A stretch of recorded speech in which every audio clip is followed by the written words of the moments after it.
دیکھیے منتظر اس بات کا انتظار کر رہا ہوتا ہے کہ امام کب آئیں گے اور کب آ کر قوانین الہی کا اجرا کریں گے، کب آ کر امام خدا کے قوانین رائج کریں گے، کب امام آ کر عدل قائم کریں گے۔ یہ کیسے ممکن ہے کہ وہ آئندہ کے دنوں میں تو وہ منتظر اس بات کا انتظار کرے کہ امام کب قوانین الہی کا اجرا کریں گے، اور حال میں ان تمام احکامات کو ترک کر رہا ہو۔ مستقبل میں تو انتظار کر رہا ہے لیکن حال میں ان احکامات کے اوپر عمل پیرا نہیں ہے۔ اس کا مطلب ہے کہ یہ شخص اپنے آپ کو دھوکہ دے رہا ہے، یہ جھوٹا ہے، یہ منتظر امام ہے ہی نہیں۔ دیکھیے کہا جاتا ہے کہ انتظار کے جو 4 عوامل ہیں، انتظار اس چیز کا ہوتا ہے جس کے واقع ہونے کا یقین ہے کہ وہ چیز ہے، جبھی اس کا انتظار کر رہا ہوتا ہے۔ جس کو یقین ہی نہیں ہو وہ انتظار کیوں کرے گا؟ یعنی جس قدر اس کا علم قوی ہوگا اسی قدر انتظار شدید ہوگا۔ یہ ہے یعنی ایک چیز ہے، 4 عوامل ہوتے ہیں انتظار کے، جس میں سے پہلا عامل یہ ہے کہ انتظار اس چیز کا کیا جاتا ہے جس کے واقع ہونے کا یقین ہوتا ہے۔ کسی کو واقع ہونے کا یقین ہی نہ ہو، شک و شبہ اس کے دل میں پایا جاتا ہے، وہ انتظار بھی نہیں کرے گا۔ دوسرا عامل انتظار کا کیا ہوتا ہے؟ اس چیز کے وقوع کو قریب سمجھنا، یعنی جتنا اس کے وقوع کو دور سمجھے گا اتنا ہی انتظار ضعیف ہو جائے گا۔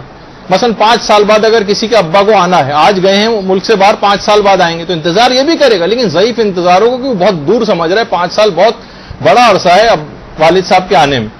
لیکن وہ کہے کہ والد صاحب جو ہے جہاز میں بیٹھ گئے اور کسی وقت آنے والے ہیں اور فلائٹ پہنچنے ہی والی ہے، بار بار فون کر رہا ہے، جس کے وقوع کو بہت قریب سمجھے گا، انتظار زیادہ شدید ہو جائے گا۔ ٹھیک ہے نا؟ تو یہ ایک چیز ہوتی، تو جتنا وقوع کو قریب سمجھے گا اتنا ہی زیادہ انتظار کرے گا۔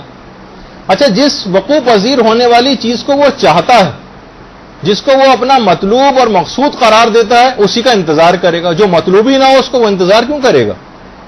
وہ مطلوب ہی نہیں۔ اچھا، پھر چوتھا عامل اس کے اندر یہ ہوتا ہے کہ جس کے آنے کی اس کو خبر دی جائے، اس سے وہ محبت بھی کرتا ہو تو انتظار کرے گا۔ جس سے محبت ہی نہ ہو اس کا انتظار کیوں کرے گا؟ بہت سے ایسے رشتہ دار جو شادیوں وغیرہ کے اندر، آپ کو پتا ہے کہ آپ کے بہت سے رشتہ دار جو آپ کے نزدیک ناپسندیدہ ہوتے ہیں شادیوں میں، بہرحال وہ بھی آتے ہیں، دوسرے شہر سے آ رہے ہیں، تو آپ کے دل میں ایک بیزاری سی ان کے لیے ہوتی، تو آپ انتظار کب ان کا کریں گے؟ بلکہ آپ چاہیں گے کہ وہ نہ آئیں۔ تو جتنی محبت ہوگی اتنا ہی انتظار شدید ہوگا، جتنی محبت ضعیف ہوگی اتنا ہی انتظار کم ہو جائے گا، اس کا جو ہے کمزور پڑ جائے گا۔ یہ 4 عوامل ہوں گے اگر، تو خود بخود آپ کو انتظار کی صلاحیت آپ میں پیدا ہو جائے گی، چاہے آپ کو کوئی انتظار کا حکم دے یا نہ دے، آپ کو انتظار ہوگا، کیونکہ یہ ممکن ہی نہیں کہ 4 عوامل موجود ہوں اور آپ انتظار نہ کریں۔ یقین ہو کہ آپ کا امام ہے، اس کا ظہور نزدیک ہے، وہ ہمارے مطلوب و مقصود ہیں، ان سے ابھی ہمیں محبت شدید ہے، خود بخود انتظار امام ہوگا، چاہے اس کا حکم دیا جائے آپ کو یا نہ دیا جائے۔